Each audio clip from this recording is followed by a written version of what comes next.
Hoje nós vamos fazer uma exposição do texto em Oséias, que é o tema da nossa pregação das próximas 3 semanas. Das próximas 3 semanas é sobre o livro de Oséias, sobre o livro do profeta Oséias, né? Então eu já quero convidar você a abrir a sua Bíblia aí no livro de Oséias, capítulo 1. Oséias, capítulo 1. Nós vamos ler... Desde o versículo 1, nós vamos ler todo o capítulo 1. Amém? Só que é porque tem uns rebeldes aqui, depois vão falar que eu preguei, porque eles falaram, então...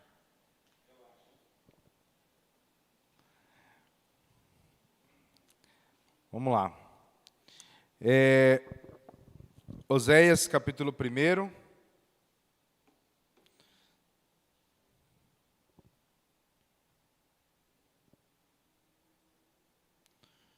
Então, que diz assim: Palavra do Senhor, que foi dirigida a Oséias, filho de Beri, nos dias de Uzias, Jotão, Acás, Ezequias, reis de Judá, e nos dias de Jeroboão, filho de Joás, rei de Israel, quando pela primeira vez falou o Senhor por intermédio de Oséias.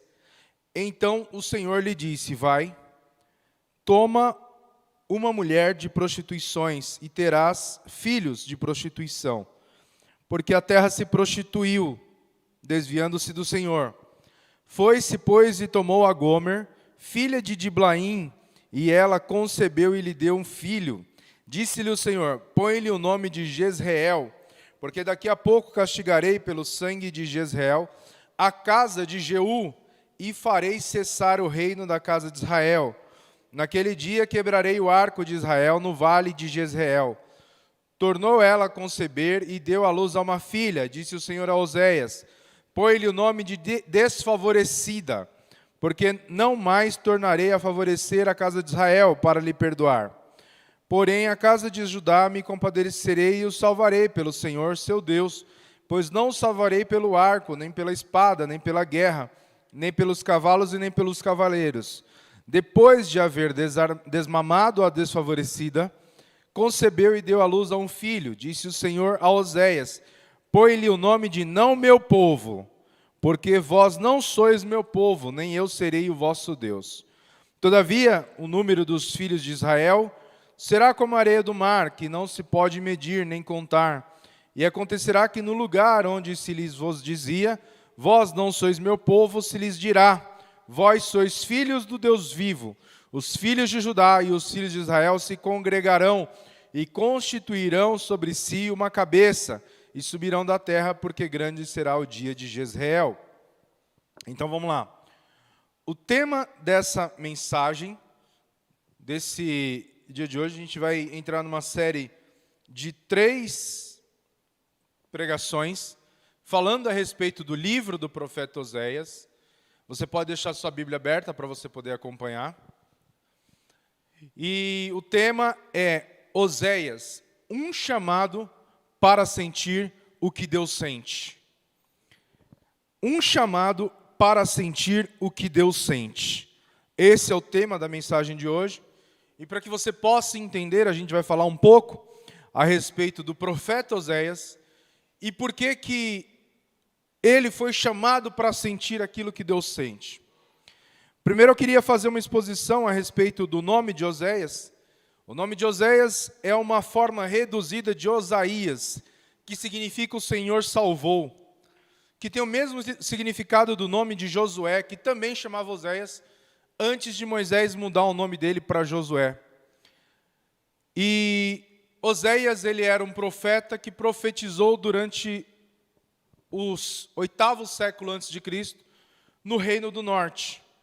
Então, vou tentar explicar para vocês um pouquinho qual que era o contexto político daquela época, o que estava acontecendo na nação de Israel. A Bíblia diz que Deus, depois que Ele tira o povo do Egito, Deus chama o povo para ser uma nação que o próprio Deus governaria essa nação. E Deus, sendo o rei, o governante máximo da nação, compreendeu um período da história que era chamado de período teocrático. Não havia governante, não havia rei. Quem governava a nação era o próprio Deus. Esse período da história era conhecido como o período dos juízes. Todas as vezes que havia alguma guerra ou alguma situação difícil na nação, Deus levantava um juiz, um libertador, para guiar e conduzir o povo nas suas batalhas. Mas o governante da nação era o próprio Deus. Deus dizia quais guerras eles deveriam lutar, Deus dizia qual era a conduta moral, civil, religiosa, tudo que dizia a respeito à nação de Israel, a Israel enquanto nação e a Israel enquanto religião, Deus dava as regras. Até que chegou um momento que o povo começou a olhar para as nações circunvizinhas e perceber que todas as outras nações tinham um rei e a nação de Israel não. E eles começaram a pedir a Deus para que Deus providenciasse um rei. E Deus então permite que seja levantado o rei Saul, que era um rei com todas as características de um bom rei, menos a fidelidade a Deus. Ele tinha cara de rei, jeito de rei, porte de rei, era um guerreiro poderoso, um grande guerreiro, e ajudou Israel nas suas primeiras batalhas e foi o primeiro rei de Israel. Porém, a Bíblia diz que ele, no intuito de se autoexaltar, de fazer aquilo que era a vontade do seu próprio coração, ele se desviou dos propósitos de Deus. Ao se desviar dos propósitos de Deus, Deus traz o juízo para Saul, dizendo que a casa dele já não governaria mais sobre Israel, mas que ao invés disso, Deus levantaria para si um rei que fosse segundo o seu próprio coração. E Deus então levanta aquele que era considerado apenas um menino, chamado Davi. Nas suas primeiras batalhas, Davi já tinha lutado com o urso, já tinha lutado com o leão, e agora Davi lutaria com o gigante. Ao sair vencedor, ele é consagrado como rei.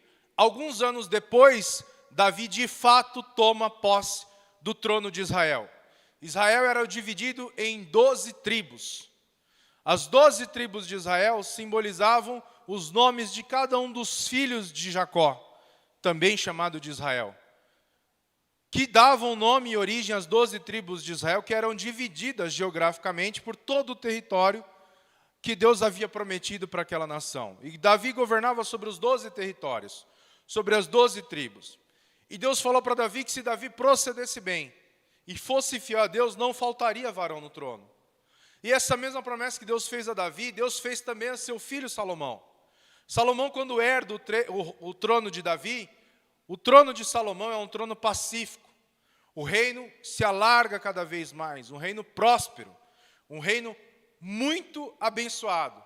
Porém, ao contrário de Davi, a Bíblia diz que Salomão, cada vez mais, ele vai se desviando para longe da presença de Deus, adorando outros deuses e fazendo alianças com povos que tinham nas suas culturas a idolatria. E no intuito de agradar cada uma das suas mulheres, que eram mais de 300 mulheres, ele começou a adorar os deuses dessas nações circunvizinhas. Muitos desses casamentos eram alianças com esses povos, e através dessas alianças, Salomão começou a se desviar cada vez mais. A ponto de Deus falar assim para Salomão, que o reino dele, o trono dele seria rasgado em dois. Quando Salomão morre, se levanta o seu filho Roboão. E Deus fala para Roboão que o trono dele seria, para Salomão, que o trono de Salomão seria rasgado. As tribos seriam divididas. E durante o reinado de Roboão, Roboão tinha uma oportunidade de unir as tribos. Mas por uma decisão ruim, as tribos se dividiram. 10 tribos ao norte de Israel e 2 tribos ao sul de Israel. Ao norte de Israel ficaram as 10 tribos do meio. Ao sul de Israel, a maior e a menor tribo, Judá e Benjamim. Dando origem, então, à nação de Judá, ao sul de Israel, e ao reino do norte, Israel, ao norte do país Israel, 10 tribos. Quem se levanta como herdeiro do trono, ou aquele que seria ungido rei sobre a nação do norte, era Jeroboão. A primeira atitude de Jeroboão, ao se tornar rei de Israel, foi fazer com que o povo não fosse até Jerusalém adorar. Jerusalém era a capital da adoração naquela situação, que era o lugar onde o templo estava. O templo havia sido construído por Salomão em Jerusalém.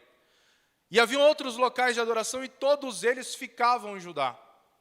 O que o rei de Israel, Jeroboão, faz? Ele fala assim, não, vocês não precisam ir até Judá mais para adorar. Nós vamos fazer altares aqui em Israel e vocês vão adorar a Deus aqui em Israel. E aí eles começaram a ver uma coisa que a gente chama de sincretismo religioso. Eles começaram a atribuir elementos de diversas religiões ao culto israelita, transformando aquele que seria o verdadeiro culto a Deus a um culto pagão, no intuito de fazer com que a nação não se voltasse ao Deus dos judeus, ao Deus da tribo de Judá. Jeroboão começou a trazer sacerdotes que não eram da tribo de Levi, usar elementos pagãos nos cultos, nas cidades que ele havia instituído, postes ídolos, e a nação começou a passar por um declínio espiritual. E é nesse contexto que Deus levanta o profeta Oséias. No momento em que a nação de Israel estava no seu apogeu político, militar e financeiro, também estava em declínio espiritual. Enquanto tudo parecia estar dando certo para a nação de Israel estava declinando espiritualmente. Havia prosperidade, havia paz, os termos de Israel estavam se alargando, porém, eles estavam se desviando da verdadeira vontade de Deus, que era a adoração que Deus havia instituído. Diante disso, Deus começou a se irar com a nação de Israel, e Deus falou assim, eu vou julgar Israel. E quando Deus fala isso, Deus levanta um profeta chamado Oséias, para que você possa entender, quanto maior for o pecado do povo, maior foi a importância do profeta. Oséias é um daqueles que são chamados um dos 12 profetas menores. Menores não porque eram de pouca importância, mas porque os seus escritos foram menores. E aqui é onde a gente vai basear a nossa mensagem, nesse contexto de que a nação de Israel tinha um novo rei, esse novo rei era Jeroboão, que havia experimentado quase meio século de paz, tranquilidade e prosperidade, mas havia se desviado dos propósitos de Deus, trazendo elementos da religião que não eram para ser trazidos, e estavam se afastando da vontade de Deus, do propósito de Deus. E Deus então levanta o profeta para condenar os pecados da nação de Israel. Só que quando Deus levanta o profeta, em contrapartida, outros profetas como Isaías, Jeremias, Ezequiel, Daniel, Amós, que era contemporâneo também de Oséias, eles não falam da sua primeira mensagem. Ele começa dizendo a respeito daquilo que Deus ordenou que ele fizesse. A profecia de Oséias era uma profecia de que Deus queria fazer com que ele sentisse aquilo que Deus estava sentindo. Então, uma das coisas que a gente entende é que o profeta, quando ele fala em nome de Deus, ele não só fala aquilo da boca para fora, mas ele sente aquilo que Deus sente. Se você pegar a vida de todos os profetas, desde Moisés, até posteriormente, Daniel, Ezequiel, Jeremias, Isaías, Amós, Obadias, Jonas, Miqueias, Naum, Abacuque, nenhum deles tiveram uma vida confortável e fácil. Nenhum deles. Se você olhar para o chamado do próprio profeta Isaías, você vai ver que a Bíblia diz assim, que o chamado profético veio no momento de dor, no momento de perda, no momento em que as coisas não estavam dando certo, foi o momento que Deus chamou o profeta Isaías. Semelhante a isso, Deus chama Oséias também para sentir aquilo que ele estava sentindo. Ser um profeta não é só falar aquilo que Deus quer que nós falemos, é sentir aquilo que Deus sente. Não existe profeta que diz assim, olha, Deus está irado com a nação, ou Deus está bravo, ou Deus está triste, e não sinta aquilo que Deus está sentindo. Então, para que nós possamos entender a vida de Oséias, nós precisamos entender a nossa relação hoje com o próprio Evangelho. Nós, como cristãos e conhecedores da palavra de Deus, nós podemos ter uma visão profética de condenar as coisas a partir de uma ótica, de uma cosmovisão cristã. Ou seja, Deus não precisa falar ao meu ouvido que a injustiça é um pecado grave, porque a palavra de Deus diz isso, se eu posso simplesmente ver e consternar com aquilo e condenar aquilo do ponto de vista daquilo que eu creio e daquilo que a Bíblia diz. Já com Oséias foi diferente. E Oséias, ele é chamado para sentir aquilo que Deus sentiu. E ele não menciona a sua primeira visão, ele simplesmente fala da palavra do Senhor. Então, no finado, Oséias é levantado no final do reino de Jeroboão, que havia sido nomeado rei das tribos do norte, numa circunstância de prosperidade, de segurança econômica, de poder local, ou seja, tudo estava dando certo a Israel enquanto nação. Se Israel fosse hoje comparado a um país, por exemplo, seria um país de primeiro mundo, com prosperidade, PIB crescendo, baixa desigualdade, tudo dando certo naquele reino. Porém, era um período de apostasia. Antes do ministério de Oséias, não havia nenhuma relação explícita de Deus como marido do seu povo. Porém, haviam algumas referências, algumas metáforas que indicavam isso. Por exemplo, quando a gente lê em Êxodo capítulo 34, versículo 15 e 16, Deus vai dizer assim que o povo deveria se acautelar de não fazer acordo com aqueles que já viviam na terra. Enquanto o povo estava conquistando as terras dos inimigos da nação de Israel, eles iam se deparar com culturas diferentes. E Deus falava assim, olha, não se prostituam quando vocês se depararem com os deuses deles, e não lhe ofereçam sacrifício. Eles vão convidar vocês para vocês comerem das comidas deles, dos sacrifícios deles, mas não façam isso. Porque isso seria considerado, o exemplo que Deus dá, a metáfora que Deus utiliza, é uma metáfora de adultério, de infidelidade. Ou seja, Deus está dizendo, não façam isso, porque se vocês fizerem isso, vocês estarão sendo infiéis. Deus ainda não havia falado que Israel, a relação de Deus com Israel era uma metáfora de casamento, mas já estava dizendo que se o povo adorasse outros deuses, isso seria considerado como uma infidelidade.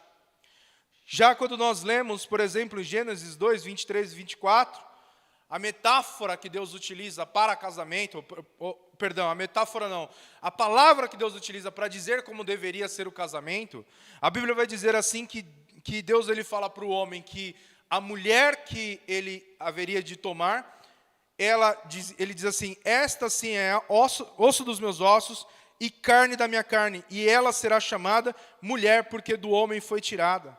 Por essa razão o homem deixará pai e mãe e se unirá à sua mulher, e eles se tornarão uma só carne. Para nós entendermos o que Deus estava dizendo para Oséias, e o que Deus queria da nação de Israel, era necessário que nós entendemos qual é a relação de Deus com o casamento, qual é a relação do homem e da mulher, do ponto de vista do ideal e do referencial bíblico.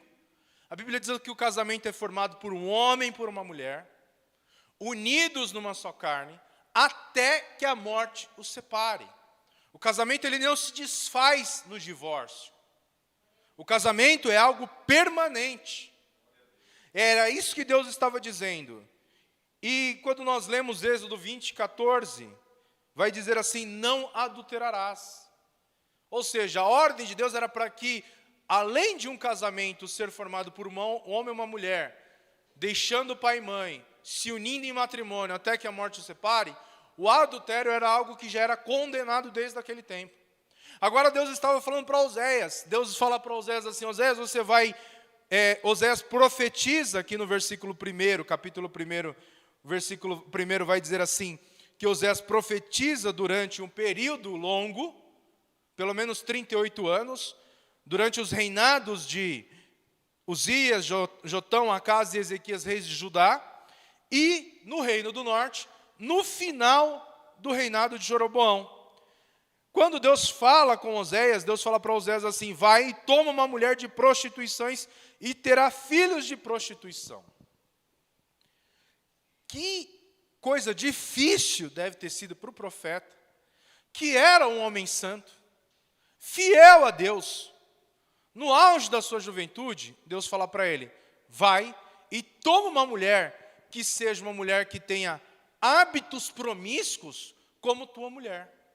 Deus estava falando para Oséias assim, Oséias, eu quero que você seja corno. Num linguajar bem pobre, bem baixo. Era isso que Deus estava falando para Oséias. Vai lá e toma uma mulher de prostituições. A metáfora de casamento utilizada por Deus em relação a Israel exigia fidelidade restrita de Israel a Deus, como seu rei soberano, enfatizando que o Senhor tem ciúme do seu relacionamento com o seu povo, e ele não estava disposto a dividir sua devoção com o terceiro elemento. Deus não estava disposto a dividir a sua noiva, Israel, a sua esposa, Israel, com outros deuses. Deuteronômio vai dizer sobre isso. Capítulo 32, versículo 21 e 22. Versículo 21. Provocaram-me os ciúmes com aquilo que nem Deus é, e irritaram-me com seus ídolos inúteis. Farei que tenham ciúmes de quem não é meu povo, e os provocarei a ira por meio de uma nação. Então, Deus fala para Oséias, você vai tomar uma mulher que seja filha de prostituições, ou seja, uma mulher que seja uma mulher de prostituições e terá filhos de prostituição. E ele vai explicar porque a terra se prostituiu, desviando-se do Senhor. Agora Oséias, ele tem a missão de escolher para si uma esposa que ele sabia que iria traí-la. Ele vai lá, escolhe uma esposa, e a Bíblia vai dizer que ele toma para si Gomer, filha de Diblaim, e ela dá a ele um filho. E agora Deus fala para ele qual nome que ele vai colocar no filho. Ele fala assim, o nome dessa criança vai ser Jezreel. Primeiro a gente precisa entender que era comum dar nomes aos filhos dos profetas simbólicos. Isaías, ele dá o nome de um dos filhos, Shear-Jashub, que significa um remanescente voltará. Maher-Shalal-Has-Baz é o segundo filho de Isaías, que chama rápido é o saque, ligeira é a pilhagem, dizendo como a Babilônia invadiria Israel e tomaria muito rápido tudo aquilo que eles haviam conquistado enquanto nação. Outro exemplo de nomes sendo dados de forma profética, a gente vai ver o neto de Eli, quando o filho de Eli morre e a arca de Deus é tomada, num contexto de guerra, a Bíblia diz assim que o nome daquela criança, ela recebe o nome de Icabô, que significava foi-se a glória, porque a arca de Deus simbolizava a glória de Deus. A glória de Deus estava em posse da nação de Israel. Uma vez que essa arca é tomada pelo inimigo, o nome que o neto de Eli recebe é foi-se a glória, acabou-se a glória, e acabou. Ou seja, era comum Deus dar nomes aos filhos dos profetas de forma que aquele nome fosse profético. Havia um simbolismo muito forte no nome.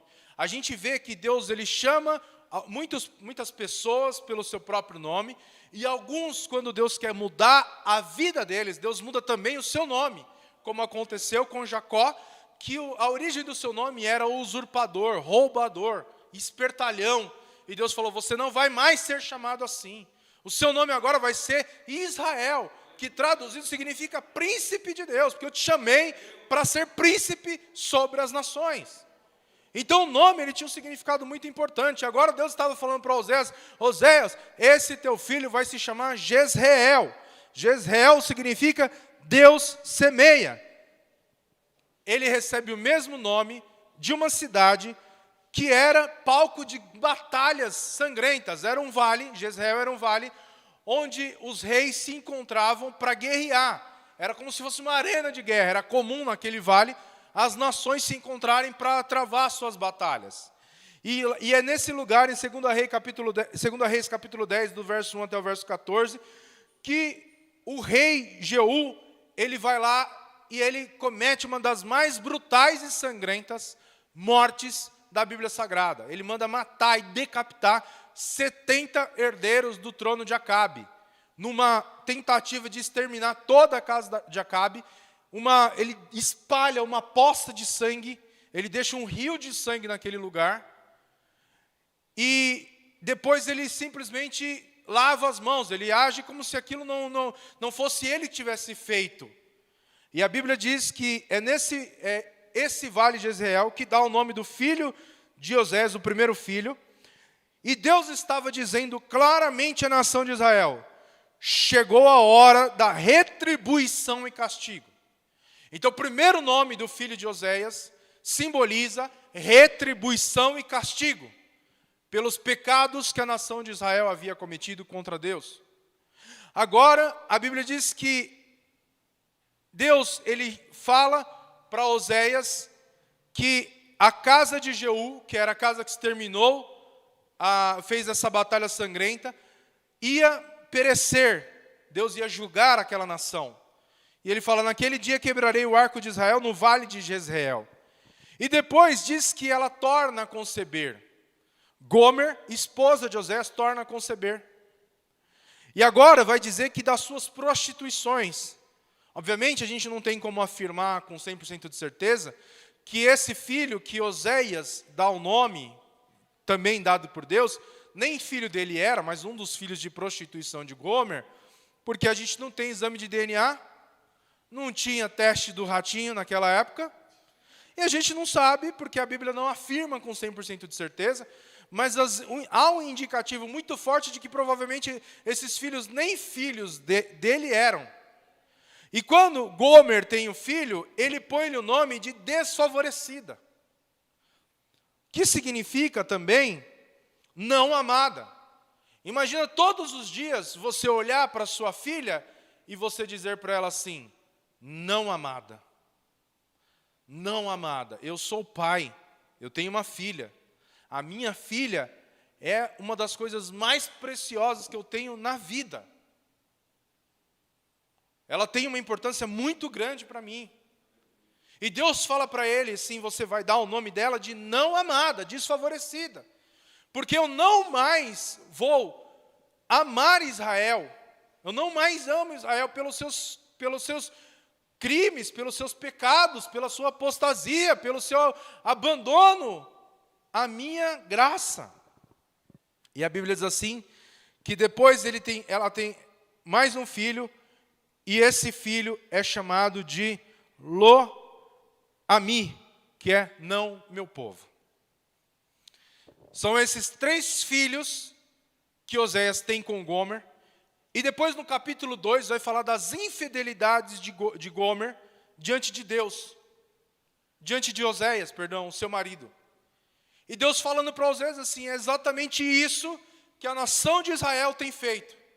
Eu tenho provido comida, eu tenho dado presentes, joias, óleos preciosos, e ela tem ido, vez após vez, atrás dos seus amantes, dizendo assim: os meus amantes me darão todas essas coisas.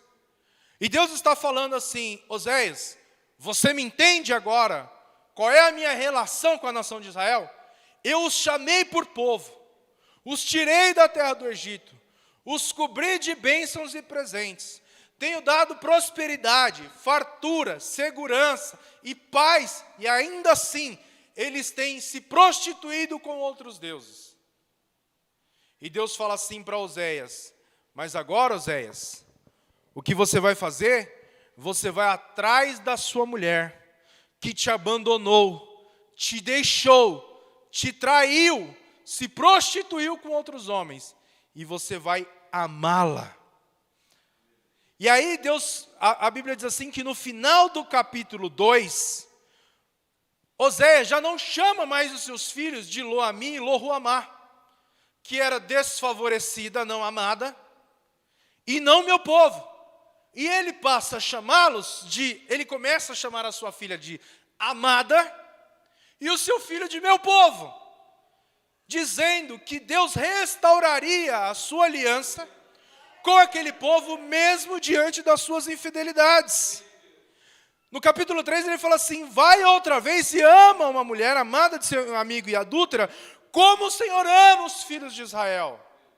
A mensagem de Oséias não é uma mensagem de desesperança, não é uma mensagem de juízo e castigo, mas é uma mensagem de restauração, é uma mensagem evangelística de boa nova, Porque embora nós como povo, vez após vez, fazemos coisas que desagradam ao Senhor, ainda assim Ele nos ama, ainda assim Ele cuida de nós, ainda assim Ele nos guarda, Ele nos protege. Porque se nós fôssemos retribuídos de acordo com as nossas faltas, as nossas falhas, os nossos pecados, as nossas transgressões, nós nem vivemos, estaríamos mais. De manhã, se você acordar todos os dias de manhã e você agradecer a Deus por você não ter morrido de madrugada, porque a Bíblia diz assim que a causa de nós estarmos vivos é porque as misericórdias de Deus, elas se renovam todos os dias. E aí a Bíblia vai dizer no versículo 22, no 23, dizendo assim: semearei Israel para mim na minha terra. Ou seja, Jezreel, que era a colheita que Deus semeia, que era retribuição e castigo, Deus agora está falando assim, é hora de semear. E ele fala assim, e me compadecer. Eu me compadecerei a desfavorecida, a não amada. E a não meu povo direi, tu és meu povo. E ele dirá, tu és meu Deus. Quando Deus fala para ele, eu vou semear, aonde eu disse que castigaria. Eu vou amar, onde eu disse que não mais amaria. E eu vou chamar de meu povo, aquele que eu disse que não mais chamaria meu povo. A relação de Oséias com os seus filhos também muda. O nome que Oséias chama os seus filhos agora, não é mais não amada. A sua filha passou a se chamar amada. Não é mais não meu povo. O seu filho passou a se chamar meu povo. Dizendo que o Deus que havia trazido a promessa de castigo, também trazia a promessa de restauração. O Deus que trazia a promessa de não mais amar, trazia também a promessa de amar, mesmo diante da infidelidade do povo. E aí ele vai dizer assim, comprei-a, pois, para mim, 15 peças de prata e 1 homem e meio de cevada. Ele disse, tu esperarás por mim muitos dias e não te prostituirás e nem serás de outro homem. Assim também eu esperarei por ti. O que Deus estava dizendo para a nação de Israel? Vocês pecaram. E como uma mulher adúltera cometeu adultério contra o seu marido, durante um tempo, nós vamos nos divorciar de corpos. Não haveria comunhão entre aquele homem e aquela mulher por um tempo. Porque assim também Deus faria com a nação de Israel. E eu vou falar uma coisa para vocês. Aqui Deus estava falando que eles seriam levados exilados para a Babilônia. E lá na Babilônia eles permaneceriam um tempo grande.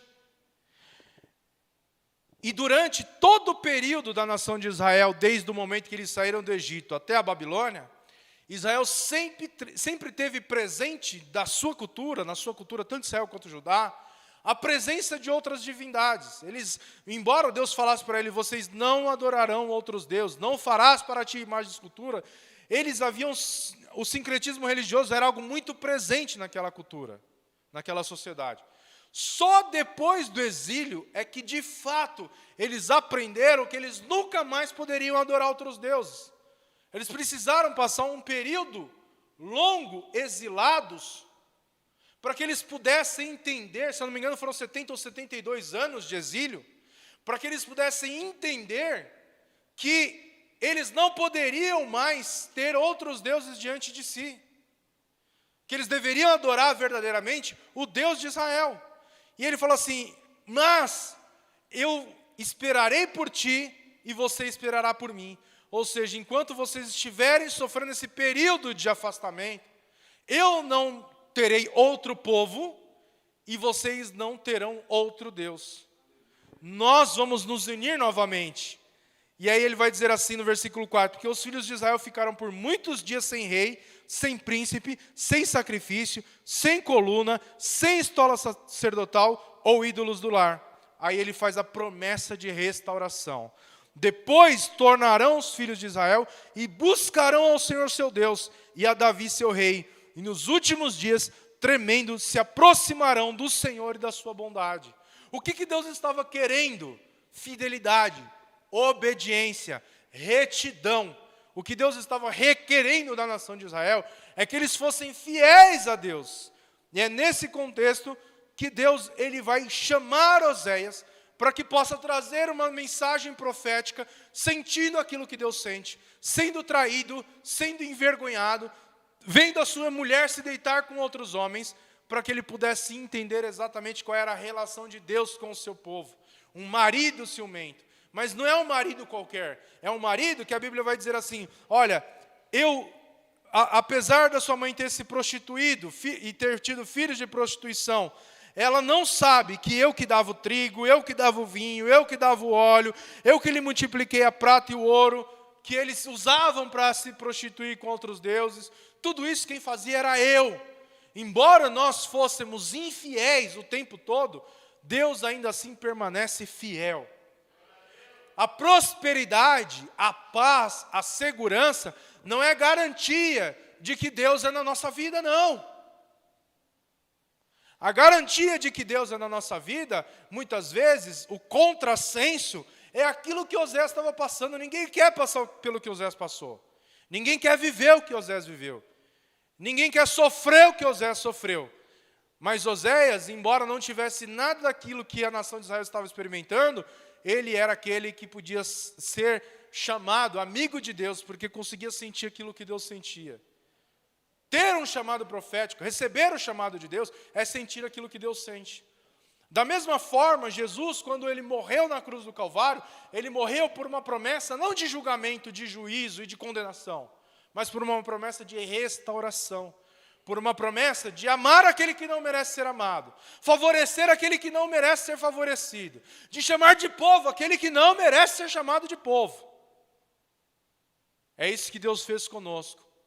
A mensagem de Oséias não é uma mensagem de juízo e julgamento apenas, mas uma mensagem de graça, uma mensagem de restauração. Não importa a vida que você levou até hoje, mas quanto antes você entender aquilo que Deus tem para a sua vida, aquilo que Jesus requer de você, muito antes você vai poder desfrutar dos benefícios de ter um esposo como Jesus, que não só cobre a sua esposa de bens e presentes, paz, segurança, mas é um esposo que está disposto a dar a vida em favor da própria esposa, que morreria por mim, por você, não só morreria, mas morreu. Eu tinha um professor que ele dizia assim, quem ama morre. O amor, ele é sacrificial. O amor não é um sentimento, eu te amo. Não. O amor é muito mais do que isso. O amor é morrer pelo outro, assim como Cristo morreu pela igreja, que não merecia, que era não amada, não meu povo, desfavorecida. Agora pode ser chamada de igreja do Senhor, amada, lavada e remida no sangue do Cordeiro. Nós somos agora povo de Deus, escolhido. Porque Deus diz assim, eu fiz a ferida e sararei. Ele quebra e Ele liga. E Ele tem restauração para as nossas vidas. Assim como Ele restaurou a vida de Oséias, o casamento de Oséias, Ele tem restauração para mim e para a sua vida. A mensagem de Oséias não é uma mensagem de julgamento, mas uma mensagem de perdão, uma mensagem de graça, uma mensagem de que Deus se lembra de nós. Mas os nossos pecados, eles têm uma consequência. Apesar da consequência da nação de Israel ter sido exilada, apesar da consequência da nação de Israel ter sido julgada, apesar da consequência da nação de Israel ter sido condenada, tudo o que Deus estava expressando a Israel era amor. O que Deus fala para Oséias, Oséias, vai lá atrás da sua esposa e ame-a. Ame a sua esposa, porque é isso que eu faço com o meu povo. Eles não merecem, mas eu os amo.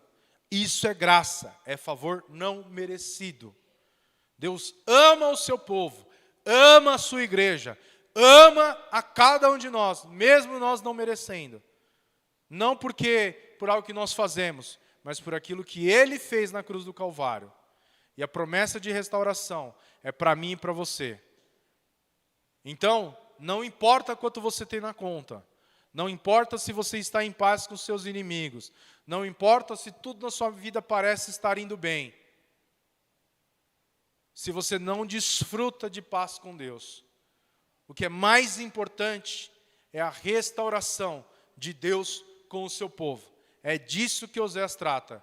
Uma mensagem de restauração. Uma mensagem de arrependimento. Uma mensagem de Deus dizer que nos ama. Cuida de nós. Nos guarda e nos livra. Por amor ao seu próprio nome.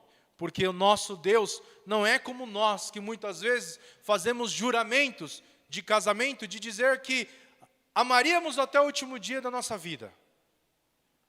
Eu já cansei de celebrar casamento, eu já fiz vários casamentos. Todo casamento, o marido chega diante da esposa e ele faz promessas que ele sabe que ele não está disposto a cumprir. Ele vai dizer para a esposa assim, de ser fiel até a morte, de amar como Cristo amou a igreja, de ser fiel até que a morte o separe. Na primeira discussão, na primeira briga, ele quer arrumar a mala e ir embora. Se Deus fizesse isso conosco, Deus não teria um povo, Deus não teria uma nação, Deus não teria uma igreja. Mas embora nós fôssemos o tempo todo infiéis, ainda assim Ele permanece fiel, porque Ele não quebra aliança. A Bíblia diz assim que Ele não é homem para que minta, nem filho do homem para que se arrependa. Porventura diria Ele, não o faria, eu falaria e não se confirmaria.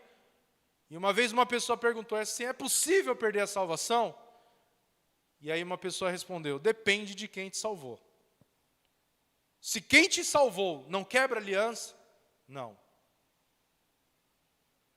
E o meu Deus, Ele não quebra aliança. Mas nem eu nem você queremos ser Gomer, a prostituta que vai e se prostitui dia após dia. Mas que nós possamos ser aquela igreja que é chamada santa, lavada e remida no sangue do Cordeiro, imaculada e irrepreensível. Que nós, como igreja, possamos ser a noiva do Cordeiro, a noiva de Cristo. Porque Ele não quebra a sua aliança, Ele não quebra o seu voto, Ele fala e cumpre. E Ele nos chamou. E a Bíblia diz assim em João capítulo 10, Pai, nenhum dos que o Senhor me deu se perderam. Ele não deixa os seus se perderem. Ele não deixa. Ele não deixa. Então, se durante a sua caminhada você se afastou, você tropeçou, você caiu, você fez coisas que desagradam ao Senhor, hoje Deus te chama para um arrependimento. Porque assim como Deus fala para Oséias, Oséias, vai lá e ame a sua mulher, Ele também te ama hoje, mesmo diante da sua infidelidade. É hora de você voltar para a casa do seu esposo, de mão dada com ele. É hora de você voltar para a casa do seu marido, fiel, bom, que é Deus, Jesus Cristo, de mão dadas com ele. Não saia desse culto hoje, sem a certeza de que a sua aliança está restaurada. Não saia desse culto hoje, sem a certeza de que ao invés de você ser chamado de desfavorecida, não amada, não meu povo, você vai sair daqui com a certeza de que Ele te chamou para ser amado, para ser povo. Isso muda tudo. Isso muda tudo. Porque a Bíblia diz que Gomer achava que quem fazia as coisas para ela eram os seus amantes. E Deus falava assim, não, era eu que cobria ela de bênção. Era eu que alimentava. Era eu que cuidava. Ainda assim ela me traiu. Chega de traição. Chega de adultérios espirituais, físicos. Eu não sei em que contexto que essa palavra vai alcançar o seu coração. Mas em algum momento nós fomos infiéis. É hora de voltar.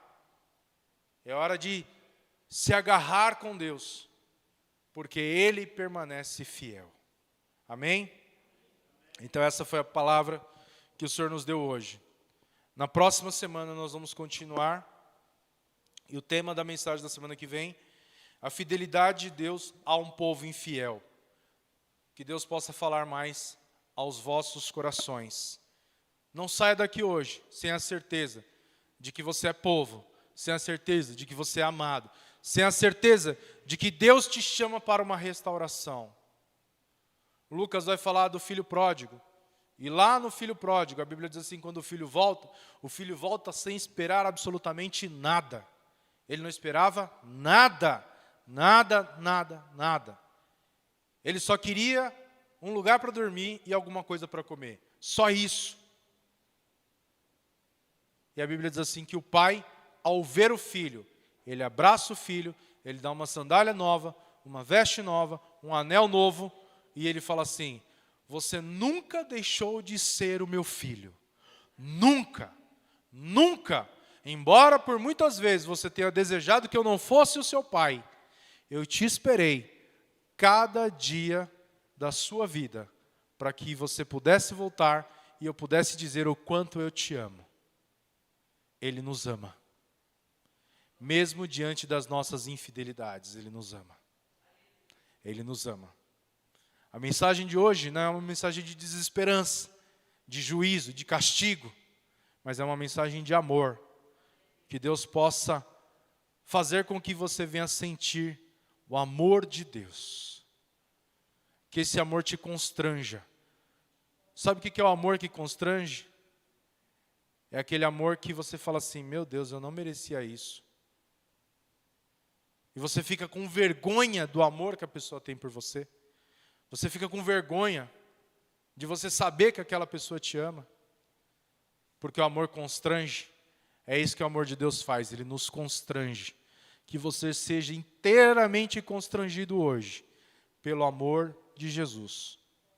Um amor sacrificial. Um amor que se entrega, um amor que morre. Um amor que deu a vida por mim e por você. Para que hoje eu e você estivéssemos aqui. Então, que você possa dizer, obrigado. Pega na mão dele e vai. É isso. O final é isso. Pega na mão dele e vai.